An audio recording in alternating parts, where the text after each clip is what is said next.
Welcome to the Love Story with Lisa channel. Today, we're bringing you a brand new story. I was called a half-breed, sold like a piece of goods, and because of that, I met my young lady. Synopsis: my parents took 2 strings of copper coins from an old crone and sold me, sold a living child as if I were nothing more than an object. The old crone said, "This is your fate." But my young lady once told me, the one thing you must never believe in is fate. End of synopsis. Now, dear listeners, let the story begin. The day I left home, the sky was brilliantly clear. The sunlight blazed overhead. I tidied myself carefully and, for the first time, looked into the old bronze mirror that had belonged to my mother. That mirror had once been her dowry, and before that, her mother's. No one knew how many generations it had passed through. Now it was chipped and cracked so badly that a face could no longer be seen clearly in it.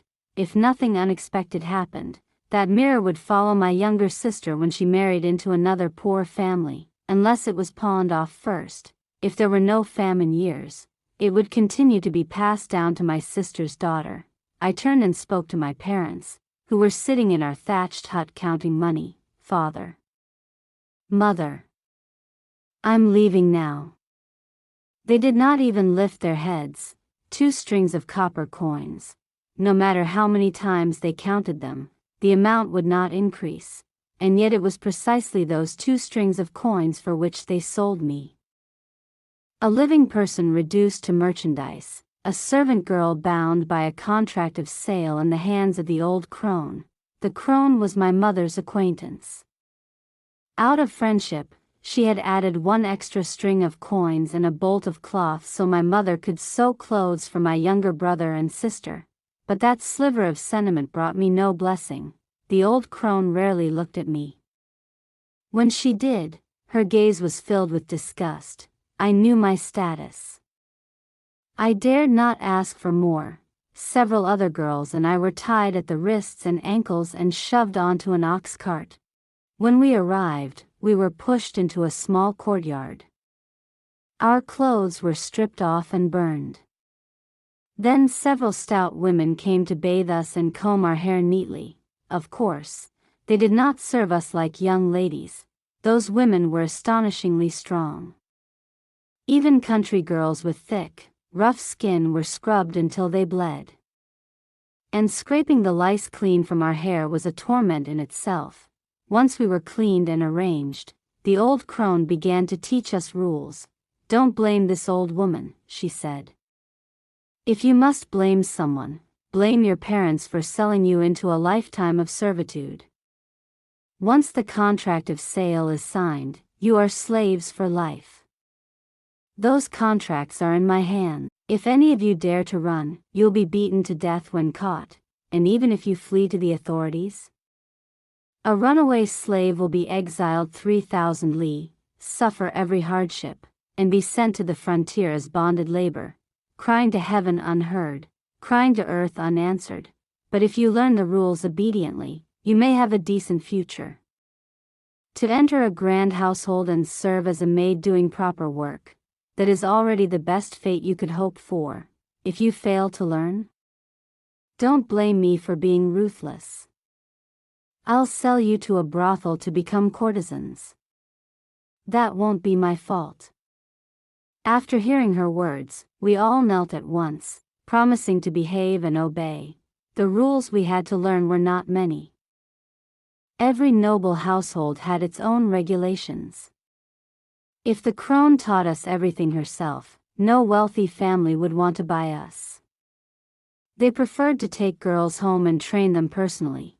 Still, she had to teach us certain courtesies, how to greet, how to receive guests, so we would not disgrace ourselves at first meeting. Servant maids were not the same as courtesans. The courtesan girls lived just beyond the wall. Each of them was beautiful and poised, nurtured with the finest things. Sometimes, we even had to serve them. Because of this, We trained only 5 or 6 days before being dressed in new clothes and sold to wealthy households. The day I met my young lady, the sky was still bright with sunlight. She looked very young. The old crone knelt respectfully before her, which made us kneel as well, offering auspicious greetings. The young lady asked our names. Before coming here, the crone had given me a new name, Peach Blossom. But when I looked at the young lady, fear rose in me uncontrollably, and I blurted out my real name. My name is Manzi. The crone's face turned deathly pale at once. The young lady was slightly startled. Why would you have such a name? The crone seemed to regain her composure at the question.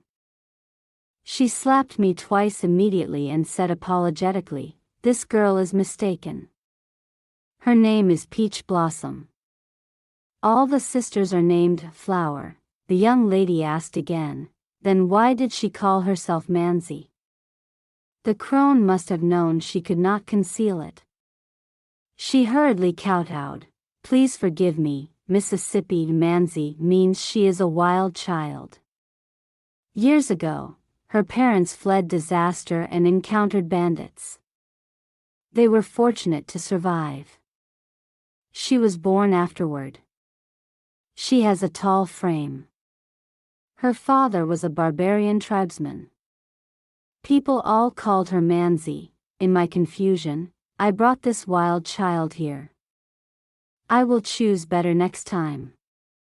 I will immediately sell this child elsewhere."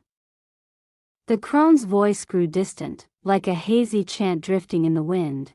Warm sunlight poured over me, dazzling and bright. Wrapped in that brilliance, I could no longer hear clearly. I only felt as if I had become a tiny worm, falling into an endless abyss. Falling, my vision blurred, and that vast courtyard was about to become the place where I would suffer torment. I truly was a wild child, born of a barbarian man. That year, when my parents were fleeing disaster, they encountered bandits on the road. After that, there was me. While I was still in my mother's womb, she tried many times to rid herself of me. My grandmother pitied her. My mother was frail. If she were forced to miscarry, both mother and child might die. So grandmother told her to keep the pregnancy. "If it's a boy, raise him," she said. "If it's a girl, strangle her." My mother labored through a night of agony and gave birth to me. Grandmother delivered the child herself. When she saw that I was a girl, she only sighed softly and handed me to my father. "The child is so small," she said gently. "You can see she doesn't resemble our family. Son, strangle her." My father had always been weak of temperament. Several times he tried, yet could not bring himself to kill me. In the end, with tears in his eyes, he carried me into the mountains and left me there, hoping wolves would take me away. But a few days later, a woodcutter came tumbling back from the hills, pounding on our door. "Your barbarian brat is still alive." My father sat in a daze the entire night. At dawn, he went into the mountains and brought me back. He said to my mother, "Give the girl something to eat. Keep her alive. Let her serve our children as a maid. When she grows up, we can marry her off and earn a little money." Those words spared my tiny life. They also marked me forever as a Manzi, a barbarian child, despised by all. As soon as I could walk, I followed my mother to work.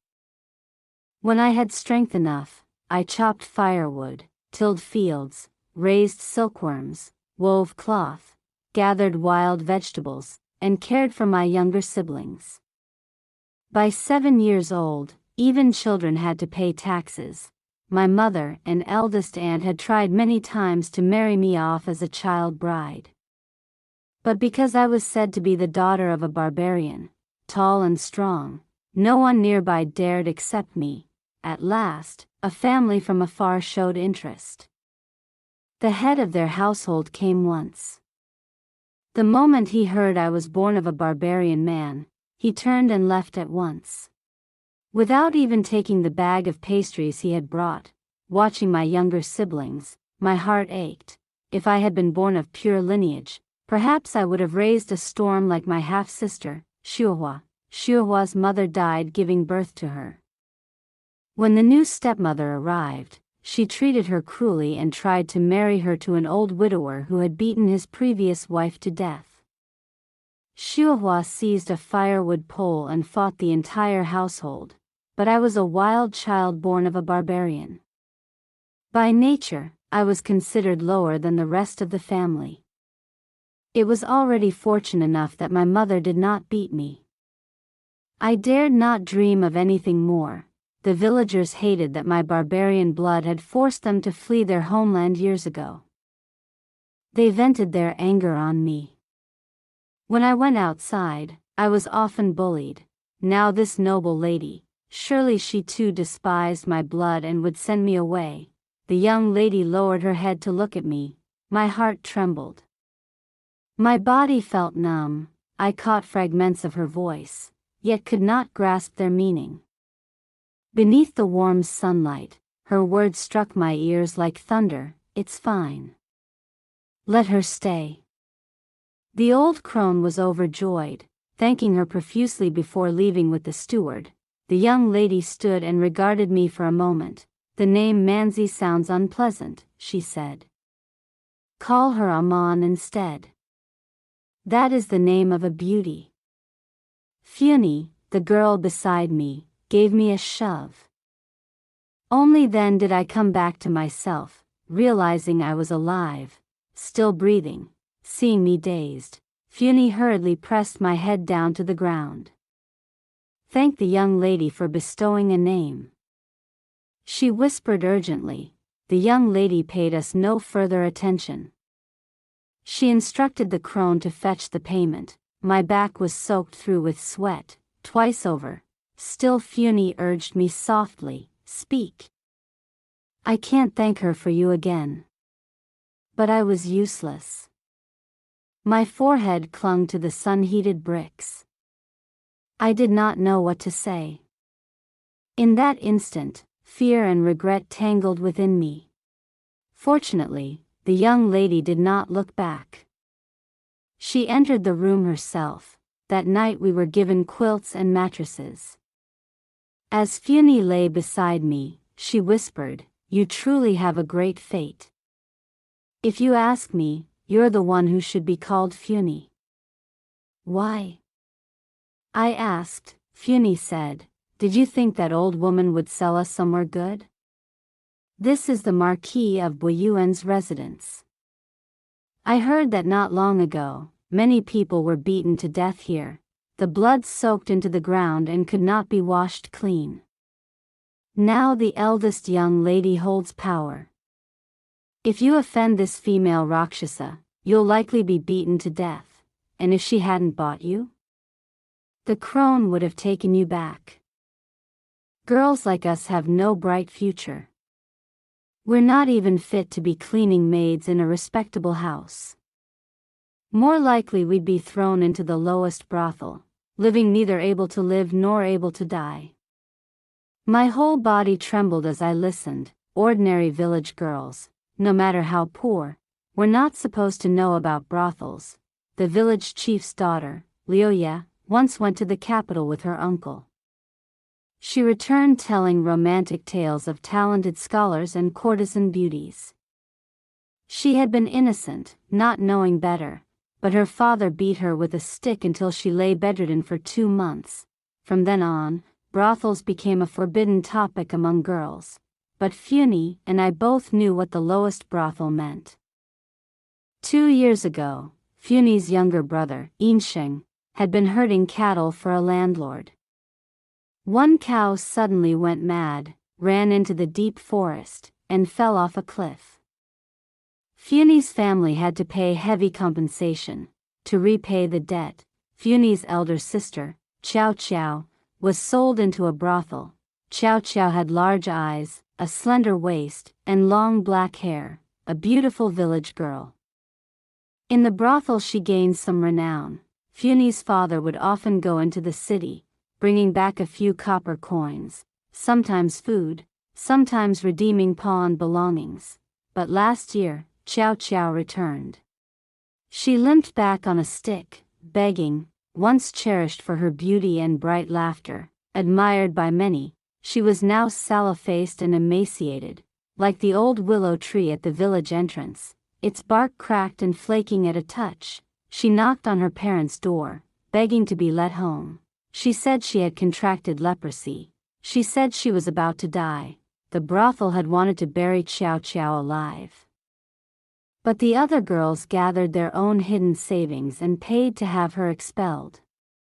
Instead, she wanted to die at home. Her hands were bare, covered in festering sores. Her family shut their doors tight. After that, I never saw Chow Chow again. Funi told me that her father had wept as he said, "Chow Chow, father has wronged you. But your brother needs a wife. Your younger sister must be married off. Chow Chow, go find a place yourself to die." Chow Chow later threw herself into the river. Because she had leprosy and polluted the water, her family had to pay compensation again. Her parents cursed her every day, "You rotten thing. Even in death you harm your family." My young lady was born of a noble house. The old crone feared her. If she had not chosen to keep me, I would have been sent to a brothel, and in the end, I too would have had to leap into a river. The young lady was my savior. On the second day after becoming a new servant, I went to kowtow before her. I bowed with all my strength, my forehead striking the ground again and again. In my heart I prayed for her happiness and safety. She had saved my life. But I was only a slave. How could I ever repay her? I could only wish that all things would go smoothly for her. Funi and I were assigned to sweep the courtyard of the young lady's residence. Funi, unlike me, was deeply afraid of her. She said that though the young lady was still young, she already managed the household. She must be formidable. She feared being beaten to death. Yet when we received our first monthly wages, Funi immediately began to like the young lady. She even prayed to the Bodhisattva to bless her with peace and safety. Even lowly sweeping maids like Funi and me earned more than 200 copper coins each month. Because we were bondservants, the money did not need to be sent home. It was considered our own pocket money. Funi was delighted. I was too. Compared to the days at home, life in the Marquis's residence was like living in a fairy realm. Each day we only needed to sweep, no other heavy labor. We ate clean food, white rice, and we ate until full.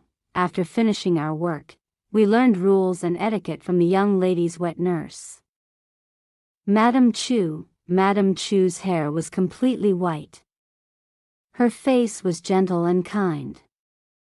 She taught us strictly, yet when I made her a pair of shoes, she smiled at me and told me to rest, even giving me fruit to eat. She reminded me a little of my grandmother. My grandmother had been the most benevolent person in our household, and also the most ruthless. She pitied my mother's fate and did not allow her to do heavy labor. No mother-in-law could have been more gentle or loving to a daughter-in-law than she was. She pitied me too. When I was beaten for doing work poorly, she would persuade my parents to stop. When I was denied food, she would secretly break half a cake for me, yet it was also she who had wanted my father to kill me. She had urged him to send me away as a child bride. When I accidentally knocked over one of my younger siblings, she beat me to the ground and reported it to my parents so they would beat me again. Madame Chu treated me with the same warmth as my grandmother, but without her cruelty. Gradually, I began to regard Madame Chu as family. I made shoes for her and even wished to mend her clothes. Only my hands were too clumsy. I was skilled at farm work, but embroidery defeated me. Forget stitching flowers, even splitting thread properly was difficult. My coarse fingers ruined many strands of silk. Funi, however, caught Madame Chu's eye. She admired Funi's neat stitches and lovely patterns. She even brought fragrant balm for Funi to soften her hands, so her fingers would become white and supple for embroidery. Madame Chu said that when the young lady came of age, she would have to marry into a distinguished and powerful family. Although the household would send the finest embroiderers with her, the maids in her own courtyard must also know some needlework and propriety. As she spoke, she glanced at me.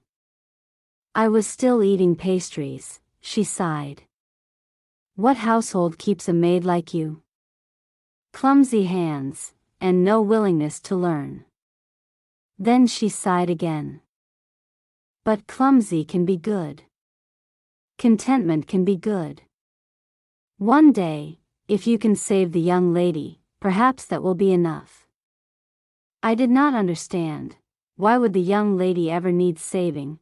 Since entering the residence, I had rarely seen her. Madame Chu said our young lady was different from other young ladies. Other noble girls only needed to learn embroidery, music, and the teachings for women. But our young lady had to learn many things. The Marquis had risen through brilliant military achievements. The young lady resembled her father, greatly talented, well-versed in strategy, skilled in martial arts, only. She followed the Marquis daily to the military camps. Such conduct damaged her reputation. In the future, her husband's family might despise her for it. In times like these, Madame Chu said softly, even if she is the daughter of a marquis, if her husband's family looks down on her, I fear she will not live well. I did not understand. If that is so, why doesn't the marquis keep her at home to wait for marriage? Wouldn't this harm her? Before I finished speaking, Madame Chu slapped me. My cheek burned. I dropped to my knees instantly. She sighed. Aman, disaster comes from the mouth. The Marquis is the master of this residence and the young lady's father.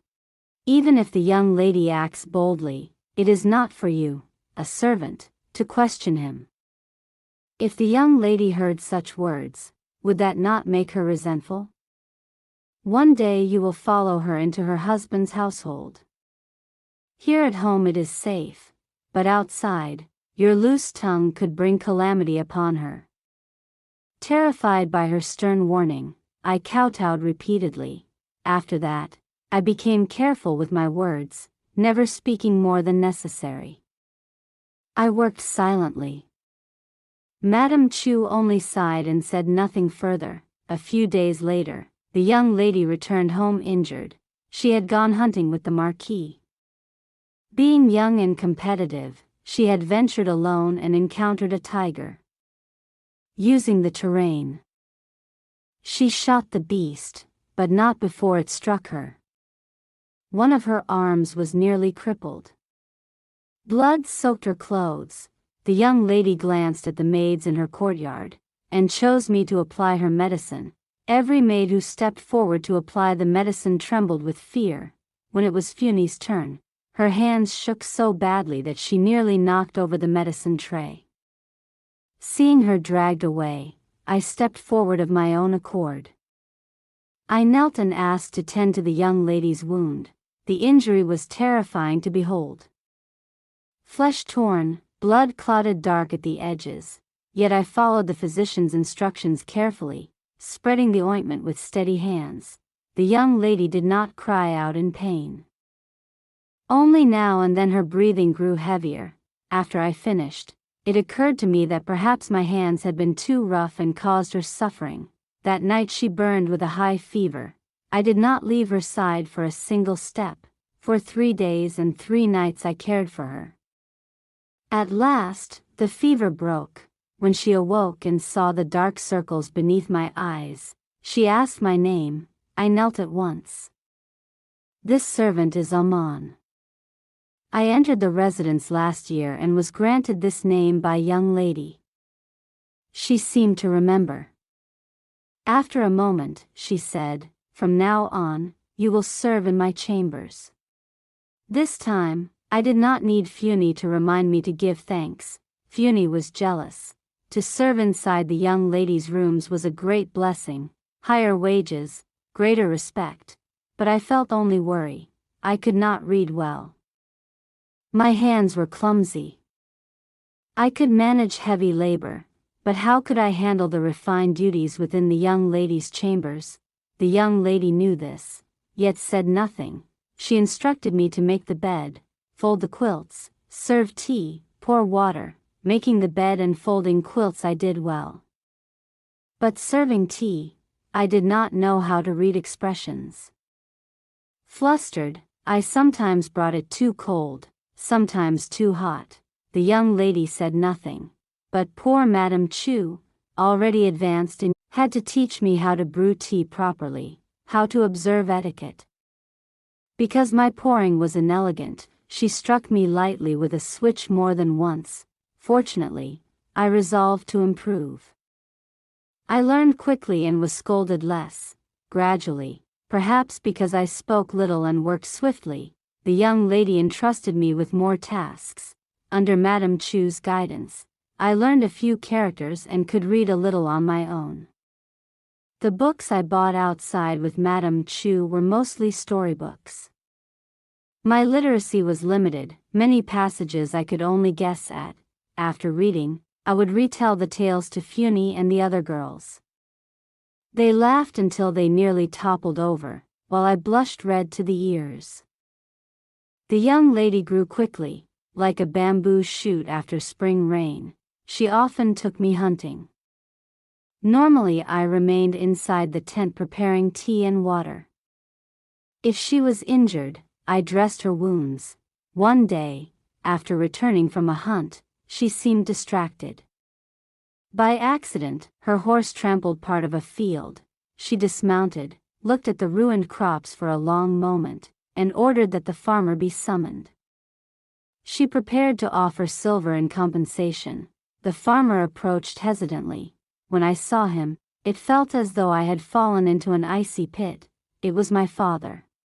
I had never left the village since childhood until the old crone took me away. I did not know how far we had traveled. In my haze of fear and hunger back then, I had long forgotten the road home. I had worked the fields with my father before. Yet the field before me was unfamiliar. My father, urged forward by the young lady's attendants, lifted his head, and the moment he saw me, he blurted out, "Manzi." The young lady glanced at me. Seeing my lowered head in silence, she asked calmly, "Is this Almana's father? I wonder if your home is far from here. Might we trouble you for a bowl of tea?" My father fell to his knees in panic. "My home is poor and humble. I fear it will defile such noble guests." The young lady replied simply, "Lead the way." I bit back my tears and personally held the reins of her horse. "Hurry and lead," I said, forcing firmness into my voice. Beyond the hill ahead lay my village. I had lived there more than 10 years, yet had never once come to this side. The house was as dilapidated as ever. The young lady always traveled with attendants, but even so, a marquis's carriage was something the village headman had never seen. Mischievous children gathered to gape at our carriage, whispering excitedly, only to have their mouths covered and be dragged away by their mothers. The village headman, having received word, was already waiting. My mother and my younger siblings stood at the doorway. Dressed in their neatest clothes, nervous beyond measure, the teacups and tea leaves had been borrowed from the village headman's house. They were coarse things, not what the young lady was accustomed to. I worried and almost suggested sending someone to fetch proper tea and cups, but the young lady waved her hand lightly. "This will do." Then she said to me, "Aman, you have not been home in a long time. Go speak with your parents and siblings. I was startled. Perhaps she believed I missed my family and had deliberately chosen to rest here so I could reunite with them. Her kindness was genuine, yet I did not wish to speak with these relatives of mine. After hesitating, and seeing her gaze upon me, I bowed and withdrew. My mother and several aunts were busy preparing food. A chicken had been slaughtered. Someone brought a basin of eggs. Someone else offered lard. Another brought white rice. For a moment, I did not know what to do. My mother opened her mouth, perhaps to tell me to tend the fire, but she stopped. Her eyes fell upon my clothing. She lowered herself silently and began chopping vegetables. One aunt clucked her tongue in admiration. Touching my sleeve, Manzi has truly met with good fortune. Look at this fabric. Even at New Year, the village headman wouldn't dare buy such a set. Another aunt chimed in, Manzi is blessed indeed. When she left, she was so frail a gust of wind could knock her over. Now she's fair and plump. I said quietly, the young lady gave me the name Aman. They burst into laughter. Aman? Isn't that still Manzi? Just because you're called Aman now, does that mean you're no longer Manzi? I replied, the young lady said Aman is the name of a beauty, clever and gifted in dance, once bestowed with a hairpin by the sage himself. At once, they fell silent, the sage, such an exalted figure. Though I may be lowly, the name bestowed upon me by a sage is not one they dare to slight. After that, they did not speak another word. At last, Mother opened her mouth. Go outside. You've already been sold. You are no longer a member of this family. There is nothing for you to do here. I asked, where is grandmother? I must go and kowtow to her. Mother replied coldly, she passed away during the New Year. If you wish to kowtow, find someone to take you to the ancestral graves. I said nothing more and stepped out the door. The young lady was asking the village chief about this year's harvest. Whether the villagers had enough to eat, whether the taxes were heavy. The chief answered one by one, then brought up the matter of reclaiming new farmland in the village. My younger sister, Apricot Blossom, ran over and called me barbarian. I corrected her. Call me Aman. That is the name the young lady gave me. She pouted. Isn't it all the same? She tugged at me. Is being a maid good? Is it good to serve as a maid? I thought for a moment and said, serving the young lady, I live very well. Since entering the manor, I am no longer beaten or cursed without reason. The food is good. The house is sturdy and does not leak. Each season, we are given 2 new sets of clothes. At New Year, we receive padded coats and cotton quilts, along with charcoal for warmth. Sometimes I follow Nanny Jo out to buy needle and thread and little treats. When the New Year comes, we are rewarded with a silver ingot. The young lady bestows fine wine and delicious dishes. We sisters sit together doing embroidery, cutting out the character Fu, eating pastries. Compared to before, these days are like living in a fairyland. I did not say all this to Apricot Blossom, but in the 2 years I had lived in the manor, I had grown taller, fairer, and plumper. With her bright eyes, she could clearly see it. She clutched my sleeve and coaxed, Aman, speak to the young lady for me. Let me enter the manor too. I'll serve her as a maid. Before I could answer, my younger brother, Lu Sheng, muttered, I want to ride horses. My face turned cold. In the village, I had always been the one others looked down upon. Even though the young lady treated me kindly, if father and mother had wished to beat me, I think I still would have been too afraid to resist, only hugging myself, waiting for their anger to pass, then scrambling to do some chore to avoid another blow. But they did not. They had begun to fear me. It was then I realized how great a backing the Marquis Manor truly was. And how great a backing my young lady herself was. The village chief was the wealthiest and most powerful man in the village. His daughter had married an official in the county. His descendants filled the house. Yet before the young lady, he was humble and deferential. When she so much as frowned, he hurriedly brought out his finest tea and most treasured wine. It was his first visit to our home, and he was so flustered he adjusted his sleeves repeatedly before stepping inside, making sure the silk would not crease. All of it was because I served the young lady. A maid could be sold. A maid could be beaten to death, but because my mistress stood in such a lofty position, I too had become someone in the village whom no one dared to touch. And now, as my expression turned cold, the younger brother and sister who once bullied me did not dare utter a single word. Suddenly, I found everything unbearably dull. I went inside to brew tea for the young lady and asked softly, "My lady, would you care to dine here before returning to the manor?" She looked at me. "Amen, do you wish to dine here?" I knelt at once. "This servant will forever be your ladyship's servant. How would I dare presume to decide on your ladyship's behalf?" She smiled, took a sip of tea, and said, "Your family has been busy with preparations. We cannot disappoint their efforts. We shall dine here today before leaving. After the meal, you will take me to see the village fields." I lowered my head. Yes.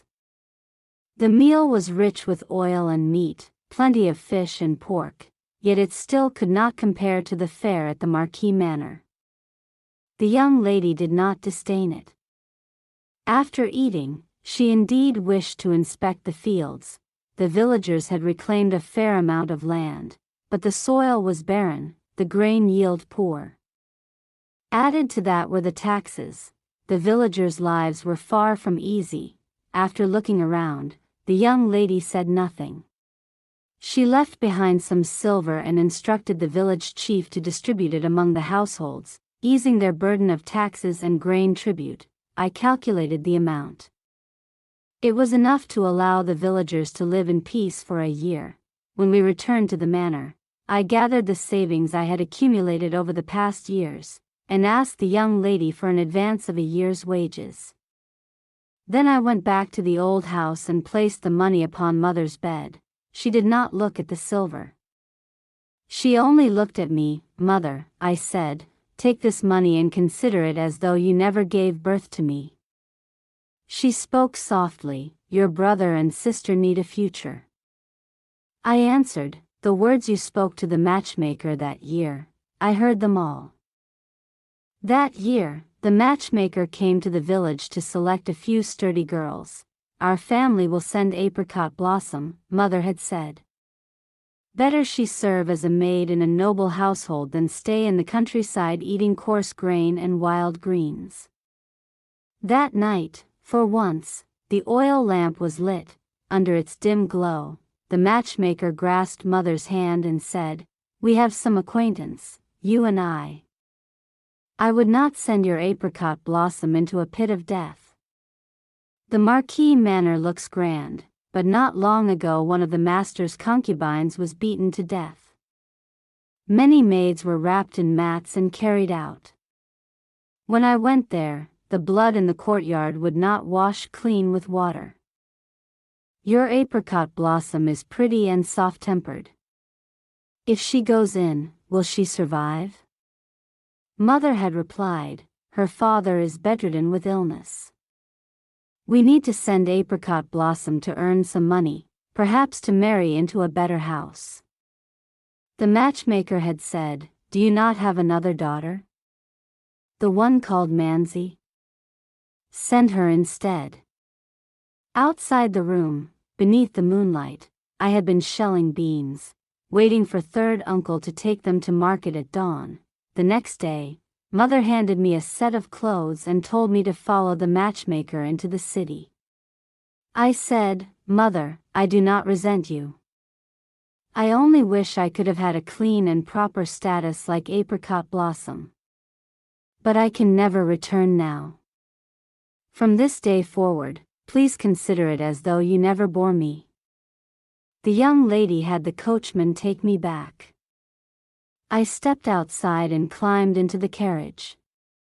The coachman gave me a steadying hand.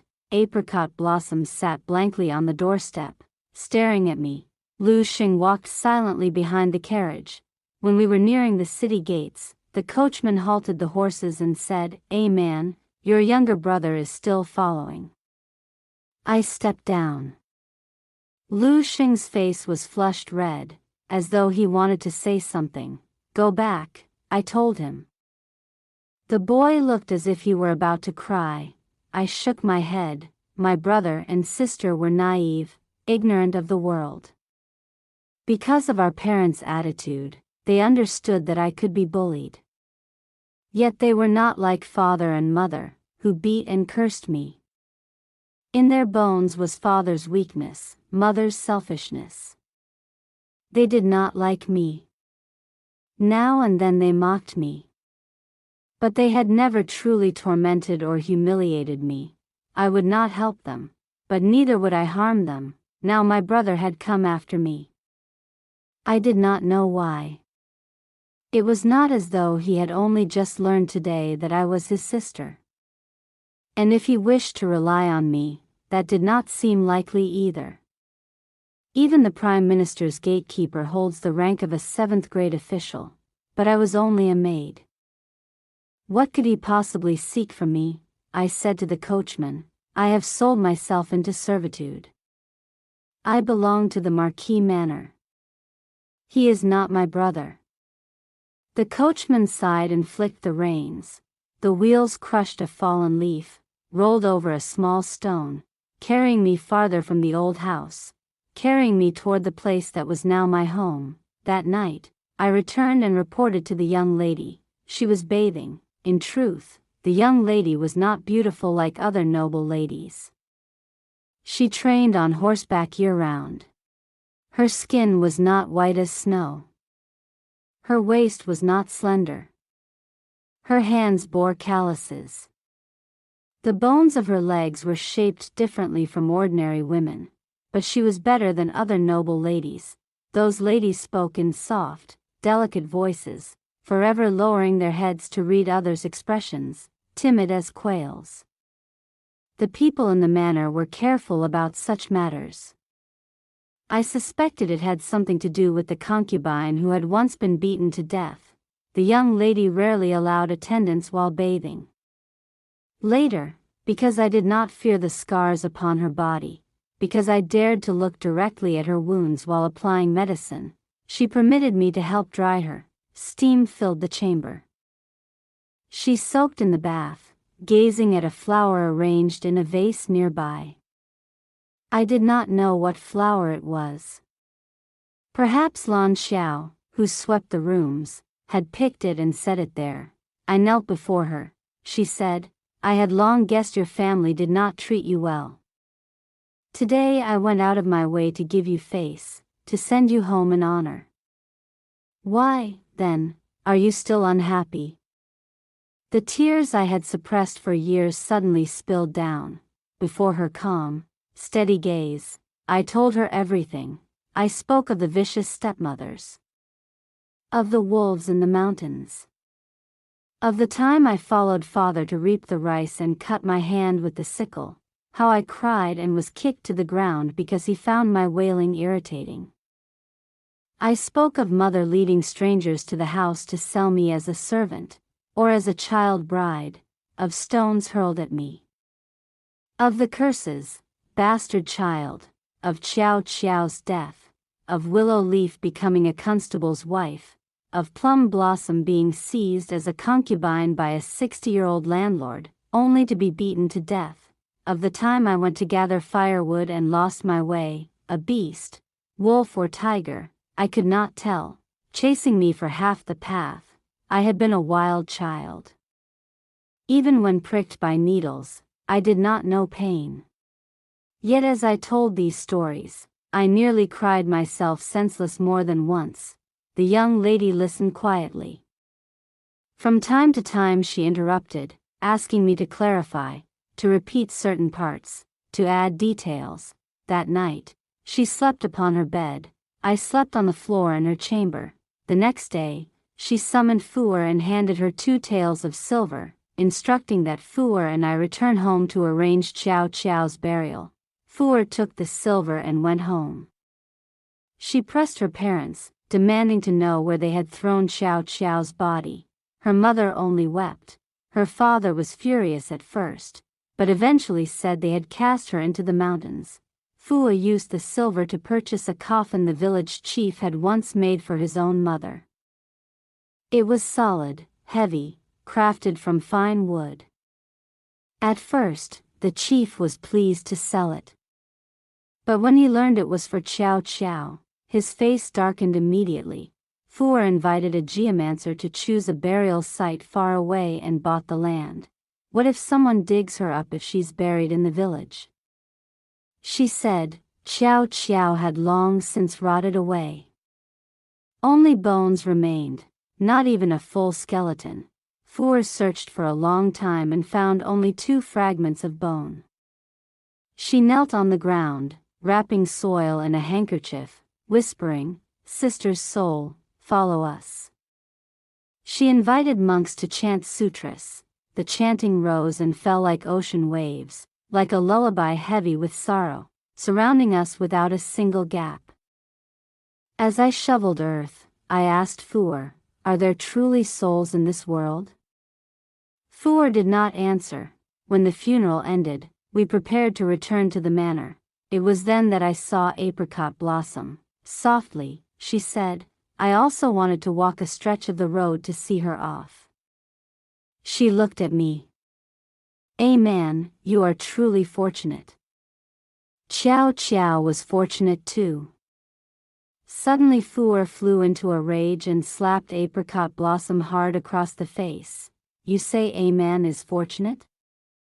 If she hadn't been sold, you would have beaten her to death. Even after being sold, if she hadn't met my young lady, she would have rotted in some brothel like my sister." Was my sister fortunate? Fuer screamed. "She came home, but my father would not let her enter the house. She died in the river less than a mile from home." Fuer's eyes were bloodshot. She seized Apricot blossom by the collar, shouting hysterically, "Only you are pitiful. Only you are the most pitiful. Aman is fortunate. Qiao Qiao was fortunate. I am fortunate too." I hurried forward and pulled them apart. Fuer had once done heavy labor too.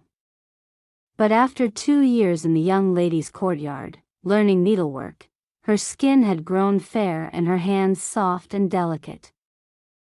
Apricot blossom, though favored by her mother, was still a farmer's daughter. How could she possibly be as strong as the young lady? So separating the 2 of them was not difficult. Apricot blossom said to me, "Aman, if I die one day, you must bury me like you did today, all right?" She did not mention entering the manor. She did not ask for money, she only said, "Aman. I'm sorry for how I treated you before. I have to go home now." The sunset was red as spilled blood. Fuer held me tightly and kept apologizing. She said that from now on she belonged to the young lady, and she would repay her kindness. I thought Fuer's repayment would be like, I never imagined her repayment would come in such a painful way. When Fuer returned, she first knelt and kowtowed in gratitude to the young lady. After that, she devoted herself to embroidering handkerchiefs and garments for her. She had already acquired solid skills in needlework. With diligence, she improved rapidly. Before long, the young lady's clothing was no less exquisite than that of other noble ladies outside. The other young ladies in the manor admired Fuer's embroidery patterns and came to request garments. Some even asked her to teach them. The young lady then instructed Fuer to give lessons in embroidery. It was at this time that Fuer encountered the young lady's betrothed.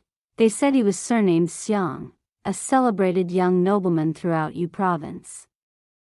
Handsome as an immortal, accomplished in scholarship, born to an excellent family. After meeting him in private, Fuer told me, "He's all looks. Those shoulders can't carry weight, those arms can't lift a thing. He's not worthy of the young lady." Then she sighed. "A noble son does not need to toil like our fathers and brothers just to survive." One winter day, when Fuer brought embroidered items, she encountered him again. She wore a blue robe that day, which caught his eye. She was not as beautiful as the other young ladies in the manor, but after 2 years here, her brows had grown refined, her complexion fair. There was a quiet elegance about her that drew affection. The young master stared at her, entranced. Then he stepped forward and seized her hand. Fuer fled back to her room. I could do nothing and hurried to invite Madame Zhu. Madame Zhu did not scold her.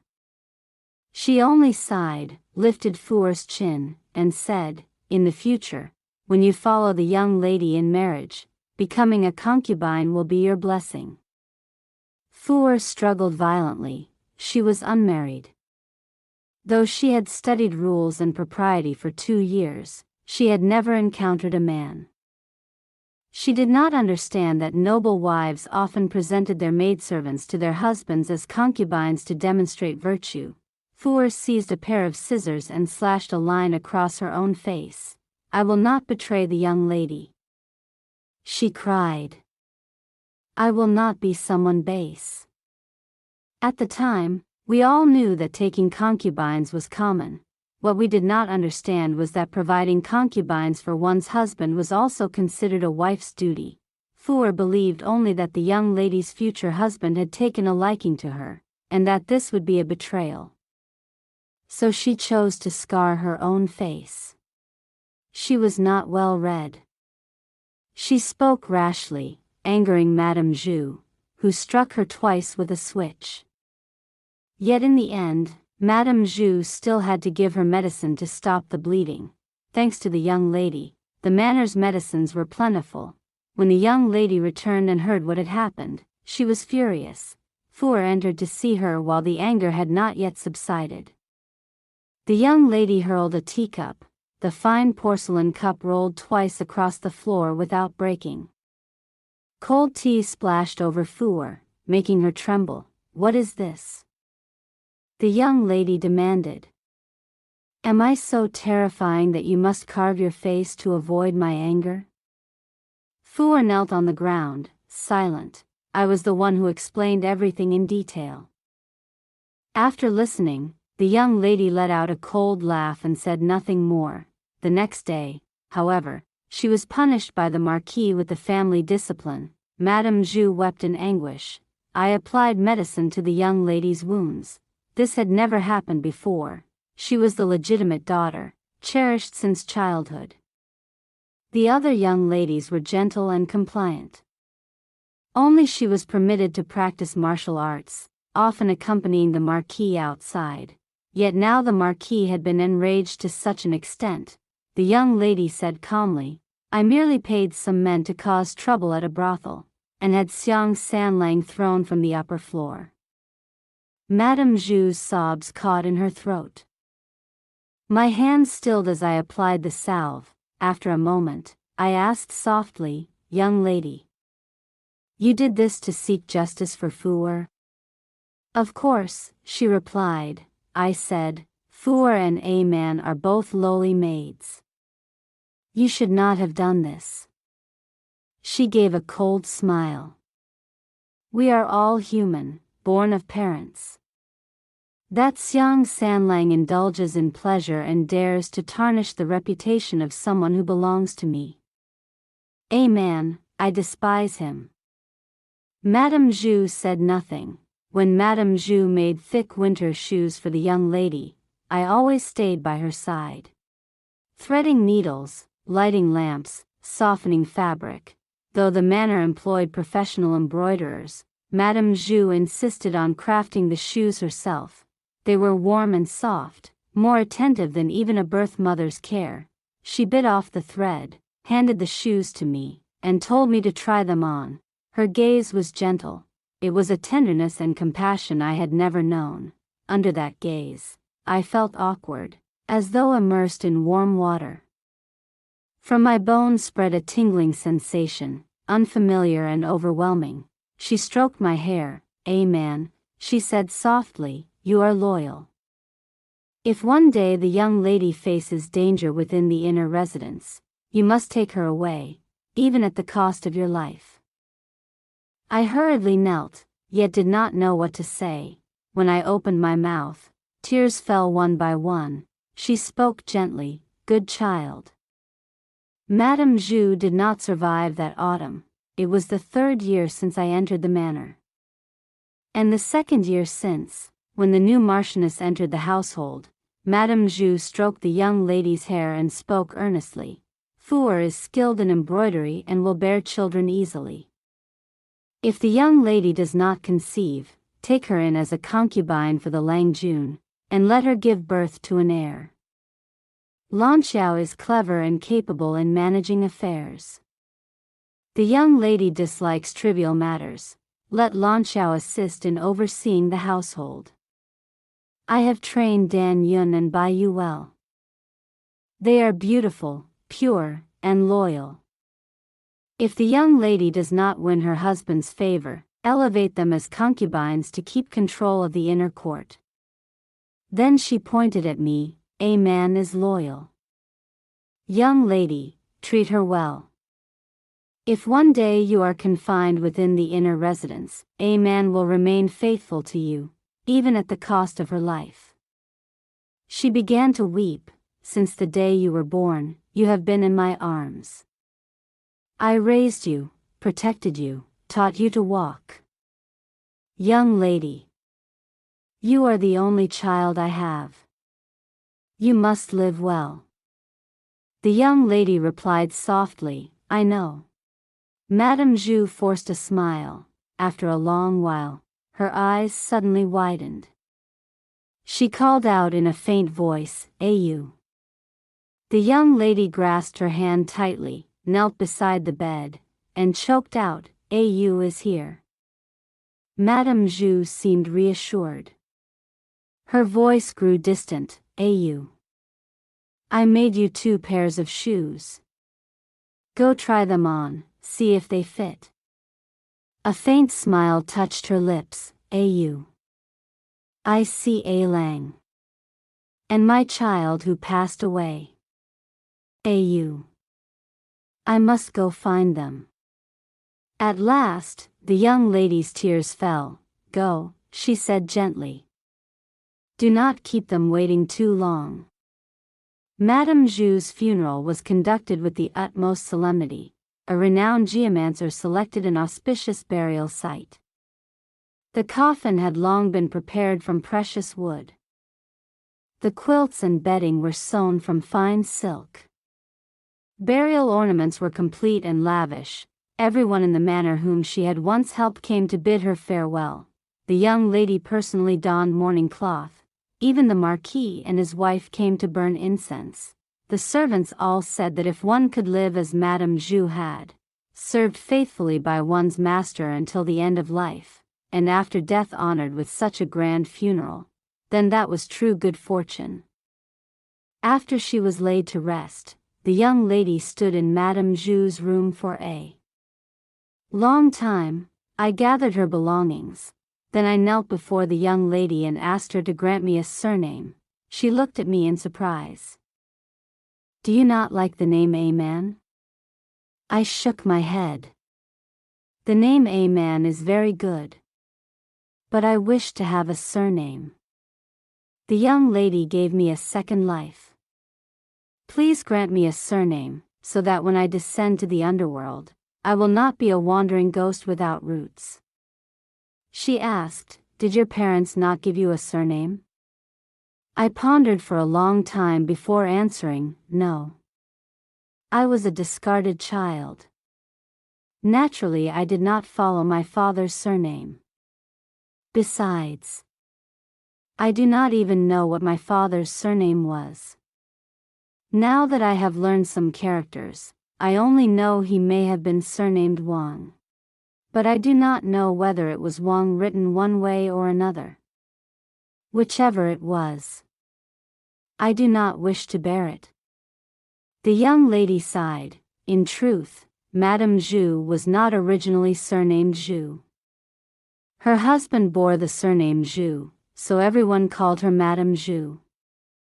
No one remembers her birth surname. I once asked her. Even she had forgotten. She continued, Madame Zhu bore 4 children. 2 died in infancy. 1 died of illness. The last, a daughter, was sold as a child bride. No one knows where she has drifted. She said quietly, after her children died, Madame Zhu came to serve as my wet nurse. When I was young and punished, she would secretly bring me pastries to eat. She taught me how to coax my parents and insisted on teaching me everything she knew. Amen, she murmured, my mother is gone. My wet nurse is gone. When a mother dies, her child should weep bitterly, but the young lady did not cry. She silently turned over the clothes and shoes Madame Zhu had left behind and told me to pack them into a large chest. Then she brought me back to my room. From a box, she took out a sheet of paper. It was my contract of sale. My parents could not read. The old procuress had written the document and forced them to press their thumbprints upon it. On it, I was not named Manzi. I was written as Huadao. No surname, the young lady said. You were born in Yu province. Then take the surname Yu. She handed the contract to me. Terrified, I dared not accept it. I dropped to my knees and kowtowed. It was this servant's presumption. I only begged the young lady not to drive me away. She said, I have no intention of sending you away. She fell silent for a long time, as if wishing to say something more.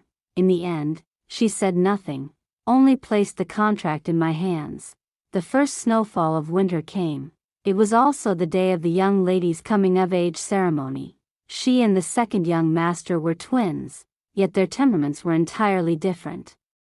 The young lady excelled in horsemanship and archery, mastered the sword, and was versed in both the classics and the strategies of war. The second young master was mild, withdrawn, and spoke little.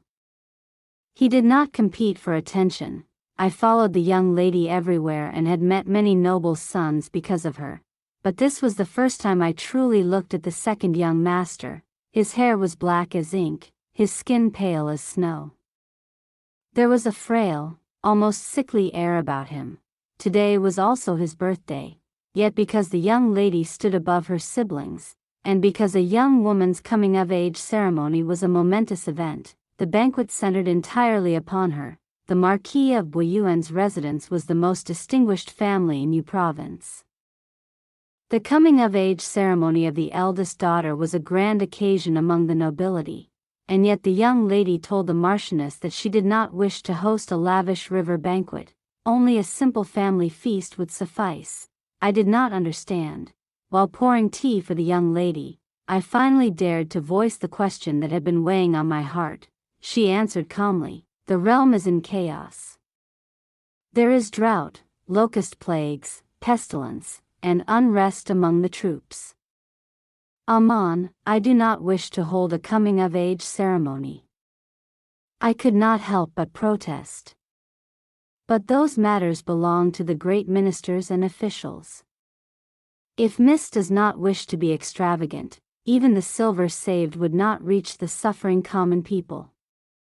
Why must you trouble yourself so? She lifted the book in her hand and tapped it lightly against my head. You grow more impertinent by the day. I lowered my gaze. I only feel wronged on Mrs. behalf. She merely smiled. After I finished pouring the tea, I sat beside her to select hairpins and ornaments. Lan Xiao entered the room to help, unable to suppress her dreamy sigh. Once Miss completes her coming-of-age ceremony, she will surely establish her own household. I've heard that young Master Xiang is as handsome as an immortal descended from the heavens. Though somewhat flirtatious, his temperament is said to be gentle. The smile on Mrs. lips faded. The lightness from before was gone. In any case, it has nothing to do with me, she said. If I am forced to marry him, he may take as many concubines as he pleases. I will live my own life. I knew she still minded what Xiang Sanlang had done. He had insulted Funi, but was Funi the only one dishonored? The Marquis's estate was Xiang Sanlang's maternal home. Yet before even marrying, he dared to molest the maidservant of his betrothed. That alone showed how indulgent and unrestrained he was. In his eyes, Mrs. reputation clearly meant nothing. To put it plainly, before marriage he had already trampled upon the name of his fiancée. After marriage, what peaceful days could there possibly be? But if Miss did not marry, what then would become of her life? What young lady remains unmarried, if she weds Xiang Sanlang? I, as her maid, would naturally be married off to the steward of the Xiang household. Funi and Lan Xiao would both become his concubines, yet I never expected the upheaval to arrive so swiftly. On the very day of Mrs. coming-of-age ceremony, Xiang Sanlang came to break off the engagement. Even I, ignorant as I am, understood what arrogance and humiliation that represented. When even a common girl from a humble family is cast aside by a broken engagement, shame alone is enough to drive her to despair. How much worse for a noble household? To be repudiated on the very day of her coming of age. What greater disgrace could there be? Once the news spread, yes, people would condemn Xiang Sanlang for arrogance, rudeness, and low character. But would they not also whisper that Mrs. Virtue must have been lacking? That he had risked offending the powerful Marquis's residence simply to annul the betrothal? Miss was the eldest daughter. Bearing such humiliation, how could the younger ladies of the household hope to marry well thereafter? Miss had always possessed a proud and resolute temperament. In the past, when Xiang Sanlang insulted Funi, she had retaliated without delay. Now that he had publicly broken the engagement, who knew what storm she might unleash? Yet she remained astonishingly calm. She wrote the letter of annulment herself and ordered that Xiang Sanlang be driven out of the residence. That night, she did not sleep. Summoned by the Marquis to discuss matters, she returned and sat upon the ground in silence for a long, long while. There was no panic in her. Only the faintest crease between her brows as she quietly watched the snow falling in the courtyard. As though the snow were an old acquaintance, after some time, she stirred, not to read, but to open a chest and command me to help her dress in her wedding robes and adorn her with bridal ornaments. In the reflection of the bronze mirror, she appeared transformed. The Marquis had doted upon her deeply. She had learned horseback riding and archery, studied swordsmanship, read the classics and the art of war. For convenience, she often wore men's attire when entering the military camps and hunting grounds. But now, clothed in crimson wedding silk and jeweled ornaments, the heroic air she usually bore was gone. In its place bloomed the delicate grace of a young woman. She sighed softly. I knew he did not like me. I knew sooner or later this engagement would end. But I did not expect him to humiliate me so thoroughly. Then she laughed. I once had him thrown from a pleasure pavilion. Compared to that, I suppose I have not suffered such a loss. She removed the wedding robe and said to me, "Burn it." I froze. The robe had been made 2 years ago. The finest embroiderers had used the best silk. Gold and silver threads formed mandarin ducks and dragons with phoenixes. Glazed beads and jade adorned the hems. Nurse Chu had personally embroidered the eyes of the dragon and phoenix and sewn pearl-studded shoes for Mississippi.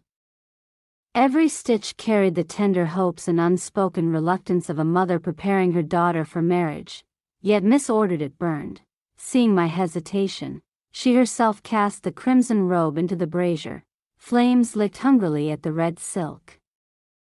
Such fine fabric, yet when it burned, it was no different from any other cloth.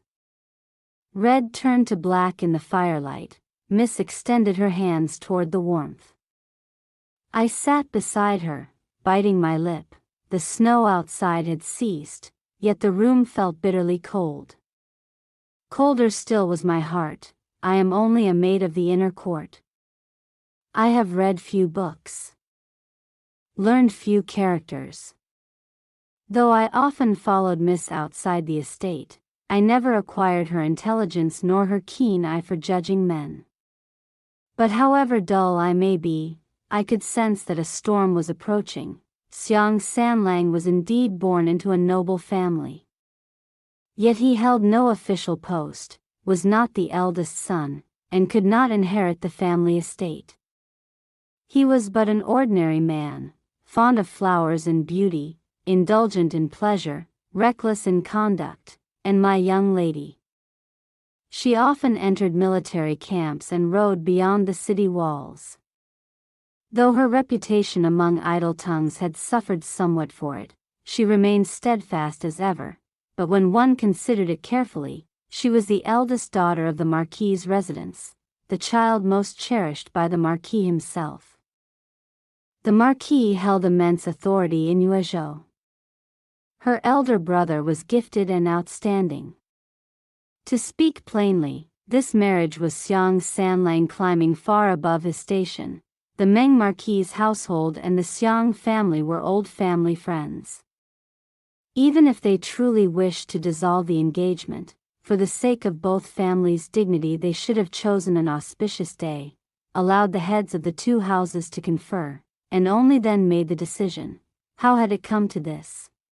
On the very day of her coming-of-age ceremony, a mere ordinary man arrived alone, bearing no gifts, offering no courteous words, brazenly demanding annulment with undisguised contempt, intending to humiliate Mississippi, even to humiliate the entire Marquis's residence. This was not simply breaking an engagement, it was severing ties among great clans whose relationships were as entangled as the roots of ancient trees. Intertwined and complex, such a blatant affront could only mean one of two things. Either he was an unparalleled fool, or the Xiang family intended to cut themselves off entirely from the Meng family. The Meng family was the foremost noble house in Yuezhou. For the Xiang family to dare such action, the Meng household must be facing grave danger. What I could think of, Miss Shirley had already foreseen. Her wedding robes had been sewn with such care and hope. To burn them now meant that for at least 2 or 3 years she could not marry. Perhaps she would never need to marry at all. That must have been why she burned them. Warming her hands by the fire, she said calmly, "My good Amon, your young lady is about to walk a path of death. A long path, with a bottomless abyss on either side. One misstep, and I shall die without a whole body. If I live, I bear infamy. If I die, I drag the entire clan down with me. Will you follow me?" Inside the room, candles flickered dimly. Outside, the thick snow reflected brilliant light, illuminating the courtyard like daylight. That brightness was like the sun itself. I dropped to my knees. Nurse Chu had once said that Amon was loyal. That I could be loyal to Miss, even to the point of dying in her stead. I will follow you, I said. She smiled. For the first time, I dared to look straight at her. Her eyes were very bright. The warm firelight softened her features, lending her a gentle glow. But it was not gentleness. Gentleness invites others to push further. What she possessed was softness. An inner resilience capable of tolerance, yet never indulgence. I bowed to her beneath the dim candlelight, the radiant snowlight behind me. I bowed to my mistress, and I bowed to my future. The future she painted filled me with fear, made me tremble, made my blood race. I did not even know why I felt such things. Lowering my head deeply, I said, Amon belongs to Miss alone. My loyalty is beyond compare. I do not know what awaits us, but I am willing to offer my life for you. I had once thought perhaps it was court politics that endangered the Marquis's household. I never imagined it would be something so absurd. The following month, an imperial envoy arrived bearing a sacred decree. My young lady was conferred the title of Commandery Princess and ordered to marry into the Ruran tribes as a political bride. The envoy spoke half in congratulations, half in threat. It is said the Commandery Princess is the Marquis's beloved daughter. His Majesty has specially dispatched General Zhang with 3,000 troops to station outside the city. They await only the princess's dowry to escort her to her marriage. The Marquis's face was as cold as iron. Miss remained composed. With both hands, she received the imperial edict. After reading it, she casually tossed it into the brazier. The decree had been written on silk. Flames devoured it at once. The fire leapt high, nearly catching the hem of the envoy's robes. What was that decree made of? The night Miss burned her wedding gown. It had not ignited so fiercely. Yet this imperial edict blazed as though fed with oil. The envoy's face darkened like gathering storm clouds. Before he could speak, Miss drew her sword, her voice icy. My father once guarded the frontier, drove the Ruran back 700 li, and reclaimed 15 border cities. None among the Ruran failed to tremble at the name of Marquis Meng. Such great merit, and this is the reward? Exile to Yuezhou, and his eldest daughter sent away in marriage? She took a step forward. Tell me, envoy. Is my marriage for the peace of the realm, or for the selfish desires of His Majesty? The envoy's legs trembled, yet he forced himself to reply, naturally, for the peace of the realm. Miss gave a cold smile. If it is truly for peace, then return military command to my father. I am willing to serve as vanguard, to follow him into battle, to wash away a century of humiliation and avenge our people for generations. The envoy flushed with anger. You are but a woman, how dare you speak so arrogantly? Someone must be inciting this. Marquis Meng, do you dare show disrespect to His Majesty? The Marquis laughed coldly. Envoy, you speak too much. Heaven and earth bear witness to my loyalty. How dare you assign me such a crime? The Meng family has served the sovereign faithfully for 100 years. By His Majesty's grace, we earned merit driving back the enemy. In years past, His Majesty personally praised our deeds. And now he would offer a daughter of Meng to our foes? His Majesty is called a sage. How could he commit such absurdity? This decree, I will not accept. The envoy shouted in fury, Marquis Meng, do you intend rebellion? The Marquis replied evenly, I would borrow His Majesty's head to purge the treacherous ministers at his side. I am an envoy of the Son of Heaven. The man cried, in this place, the Marquis said coldly, There is no envoy. Only a traitor forging imperial decrees. The envoy tried to speak again. He never had the chance. I saw only the flash of steel beneath the pale daylight. His head fell. The Marquis calmly withdrew his sword. The severed head rolled across the ground like a ball, until Miss kicked it beyond the doorway. Blood sprayed out, staining the unmelted snow a violent red. Within the hall, the young masters and young ladies screamed in chaos. Madame alone rose with composure. Seeing me standing there, she said quietly, "Aman, the Marquis and Miss have matters to attend to. Remain and assist me in handling the rest." Miss glanced back at me and gave the faintest nod. Then she departed with her father and brothers. I remained behind, instructing the young masters and young ladies' personal maids and attendants to escort them into the inner courtyard. They were not to wander about the front halls. Following Madame's orders, I had the main gates shut tight, the household guards posted, patrols arranged throughout the residence. Only after everything had been settled did I fetch water myself and begin scrubbing the blood from the floor. Madame sat down and took a seat. "When trouble comes, you are far more useful than those children." I said nothing. What use was I? My young lady had trained in riding and archery since childhood, entered and exited military camps as easily as other girls stepped into gardens. Injuries were inevitable. Her body had often been covered in wounds, and it was always I who applied the medicine. I was used to seeing her hurt, but I had never seen her kill. The envoy's head still lay in the courtyard. A servant had placed it in a tray. I did not know where it would be taken. Blood trailed across the yard and into the hall. I carried bucket after bucket of water to wash it away. The more I scrubbed, the redder it seemed.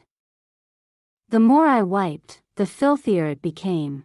The metallic stench only grew heavier. It was not until I looked up and saw Madame staring at me with an unreadable expression that I realized my own face was drenched in tears. I asked her, "Is it true that Miss once had a concubine beaten to death?" Madame seemed startled. "You did not know?" And so she told me. After Princess Seraphina Vale's birth mother, Lady Helena Vale, passed away, General Marcus Vale had once taken a concubine surnamed Bai. She was beautiful, accomplished in music, skilled in poetry and verse. At that time, Princess Seraphina and her twin younger brother had been in Yunchuan, the ancestral homeland of the Vale family, observing mourning rites for their grandmother. When they returned home, they found that concubine Bai, relying on the general's favor, had grown arrogant, bullying the younger siblings, skimming household allowances, tarnishing the dignity of the Vale residents. Princess Seraphina immediately led people to seal Bai's courtyard. When General Marcus questioned her, she knelt and presented her case, openly accusing concubine Bai of corrupting the inner household. Her words sharp enough to implicate even her father, yet instead of anger, the general had laughed, and handed her authority over the household. Princess Seraphina had then ordered concubine Bai beaten to death on the spot, cleansing the rear court. I sank to my knees on the cold floor. Miss had always treated me, and all servants, with kindness. Yet moments ago she had kicked a severed head into the snow. 3 years earlier, she had personally ordered her father's concubine executed. I had always believed the rumors of her killing were exaggerations. I had not expected them to be true. Madame sighed softly. How old was she then? And yet she could speak such words. The old steward once said that day it rained. She stood beneath an umbrella, watching as that flower-like beauty was beaten into mud. Her expression never changed. Months later, whenever he saw Au, he still trembled. All she had to do was lift her eyelids slightly, and people would fall to their knees. If not for that, how could a motherless girl, never trained in household management, have kept such a vast estate in order? I thought Madame was not as calm as she appeared. Otherwise, why would she tell me all this? Perhaps she realized it too.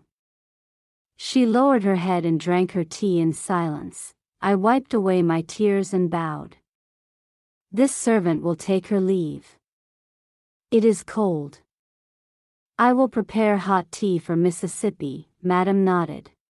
After that day, the banner of purging the court of treachery was raised high above the Marquis of Broadvision's residence. Princess Seraphina donned military armor.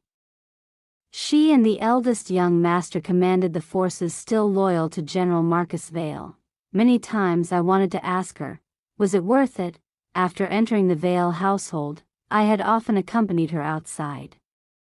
I had saved a little silver of my own and even dared visit traveling troops, watching acrobatics, listening to storytellers. They would speak of loyal ministers and righteous heroes who sacrificed themselves for the dynasty, serving rulers who were sometimes incompetent or corrupt, yet dying for the single word loyalty recorded in the histories. The great Derincourt had ordered Princess Seraphina into a marriage alliance, wounding the hearts of loyal generals and ministers, yet she had urged General Marcus Vale to raise the banner of rebellion. Was that not staining the century-old honor of the Vale family? In the end, I said nothing. I was a servant, she was my mistress.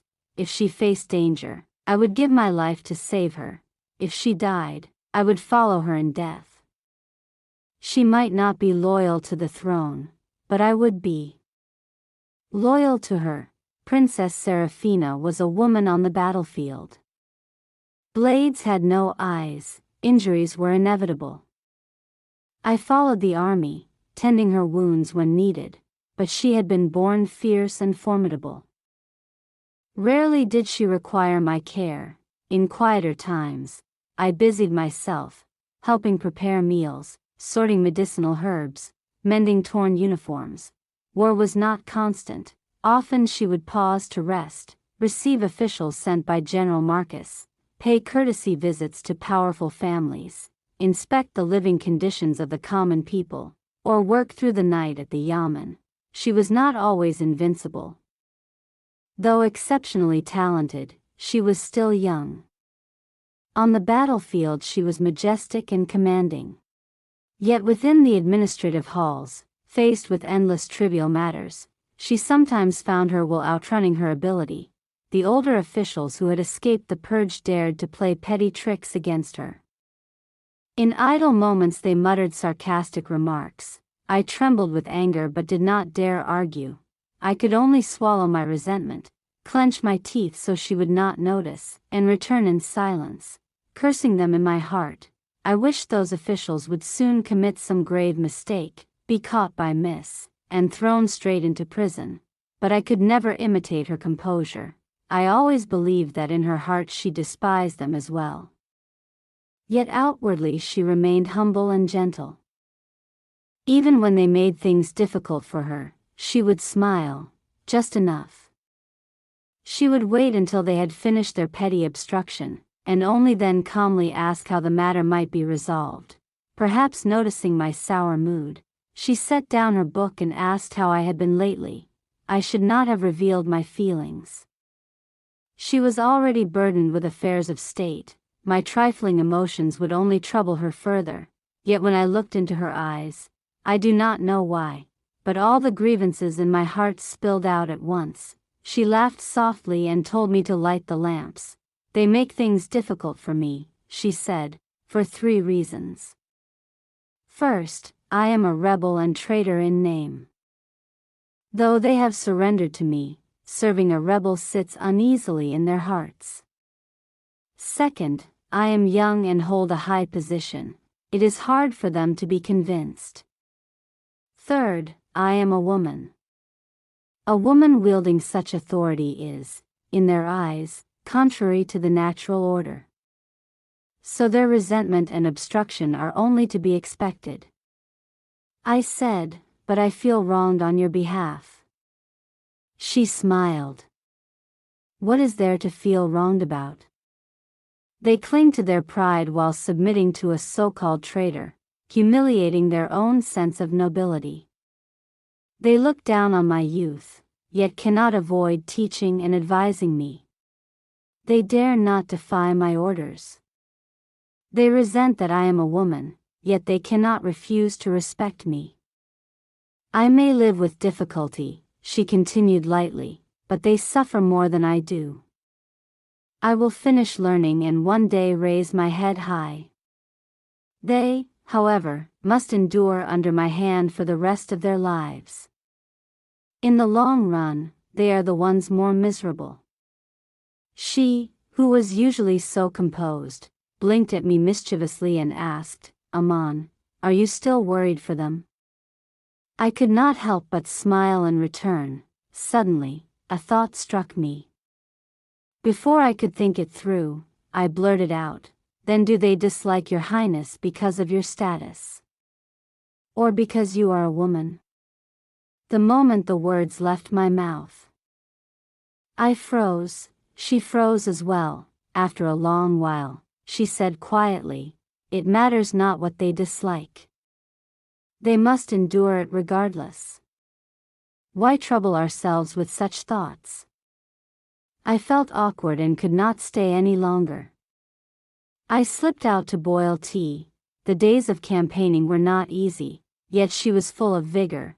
Princess Serafina Vale was like a son cherished by her father, fully capable, earning merit after merit on the battlefield. Each time she returned, she brought news of victory.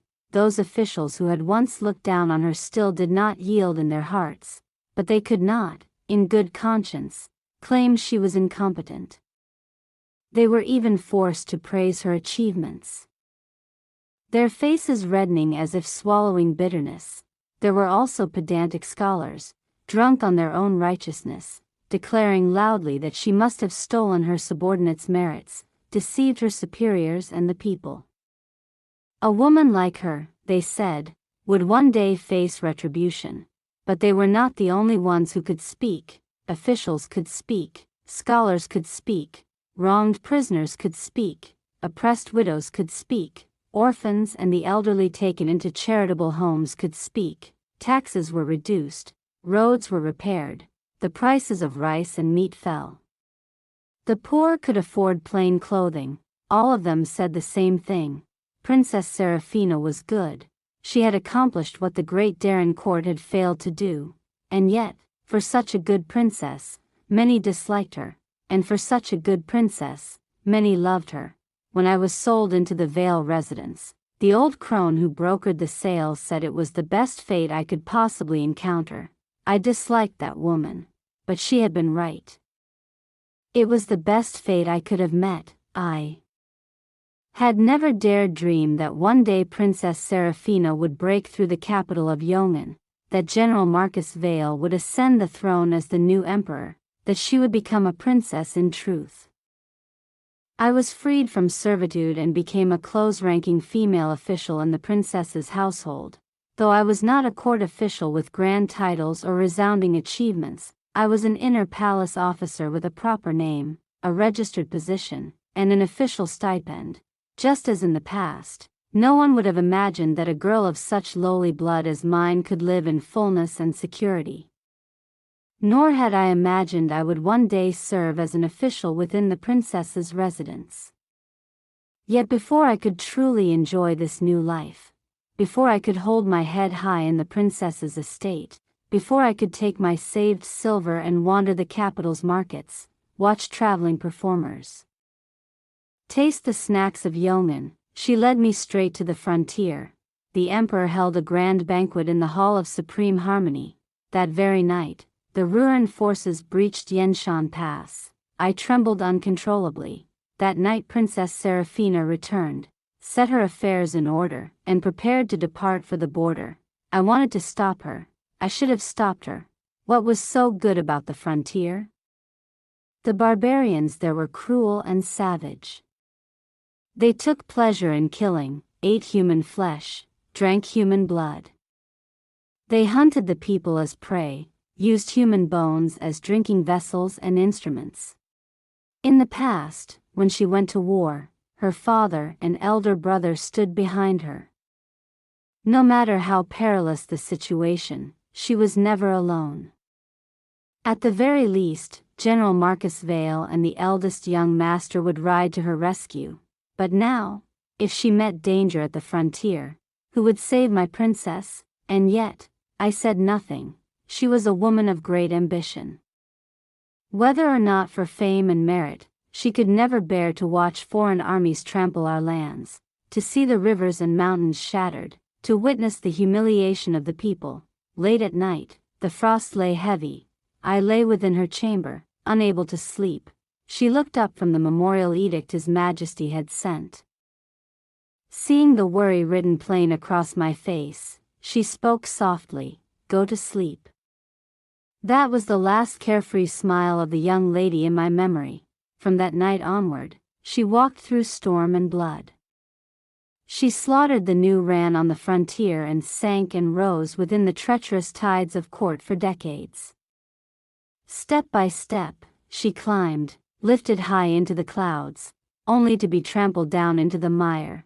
The tears of her youth fell late, so late that past the age of 20, she had still not become anyone's wife. She did not marry into a powerful household. She did not wait demurely for a worthy husband. She did not suffer the hardships of childbirth. She did not waste her youth within the silken cages of a rear courtyard. And yet, her youth also ended early. Barely past 20, she had already set out for the frontier. She had already begun killing the new ran. She had already entered the brutal struggle for power. The clear, bright eyes that had been nurtured for 20 years were gradually veiled by the dust of ambition, until she became someone entirely different. I do not know whether she changed from that very day, but I know that she truly became another person. The wind and sand of the frontier do not nurture beauty. When the gales rise, one's mouth fills with grit. The princess worried deeply, and so she vented her anger upon the new ran. Several of their assaults were repelled. Their generals, who had once mocked the court for sending a woman to guard the pass, now understood that my princess was born to command. They no longer dared to underestimate her. For a time, the situation reached a stalemate. The princess did not rush. Perhaps in childhood she had been impatient, but now she had mastered the art of war. She lacked no patience. At Yenshan Pass, she ordered the local officials to audit their ledgers and focused on easing the burdens of the people. After a period of rest, I found myself idle once more, as a female official in attendance upon the princess. I became a figure of interest. The wives of local officials frequently sought me out. They invited me to banquets, to tea gatherings.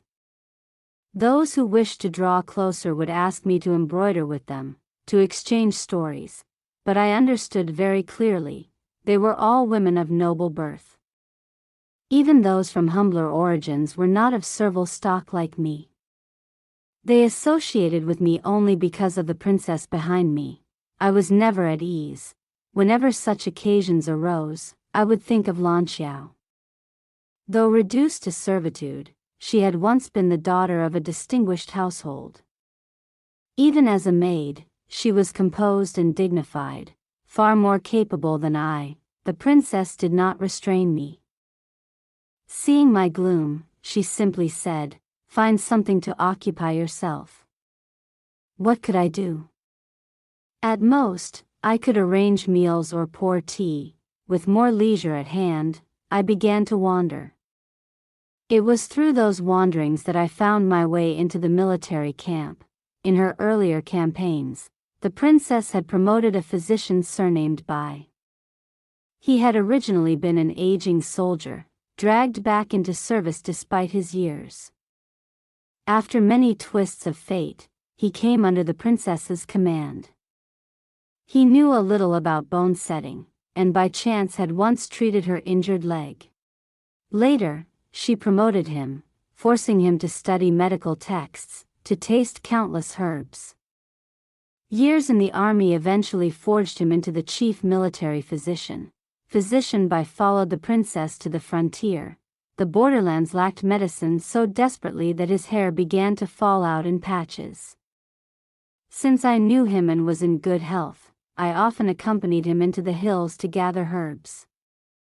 Under his guidance, I learned to distinguish medicinal plants, to grind and decoct them. At first, I had only meant to pass the time. But before long, Physician Bai dragged me into hard labor. For a while I could not properly attend the princess. Fortunately, she was tolerant and did not blame me for abandoning my post. Often drinking cold water on her own, I was not clever. I had a good eye for identifying herbs, but when it came to taking pulses, I was often wrong.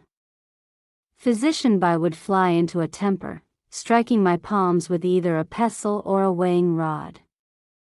He punished me by making me memorize prescriptions and the properties of every herb. When he saw confusion on my face, he would grow so angry he seemed half dead, then send me off to bandage wounded soldiers or wash blood-soaked wrappings. The soldiers gradually grew familiar with me. Seeing my perpetually gloomy face, they would tease me. Amon has been punished again by Physician Bai. Elder sister, you've memorized it so many times. How can you still forget? Amon, if you're like this, how will you serve the general in the future? I was furious beyond words. Whenever they gathered wild berries during their breaks, I would seize them all. The berries were sour and bitter, but still better than medicine. The frontier was not the Central Plains. Fine food could not be bought. Some soldiers, short on rations and unable to stomach the bitterness of herbs, relied on those berries to fill their stomachs. They would shout loudly, demanding I leave some behind. I left them none. If you enjoyed the story, don't forget to like and subscribe to Love Stories with Lisa for more stories. Thank you so much.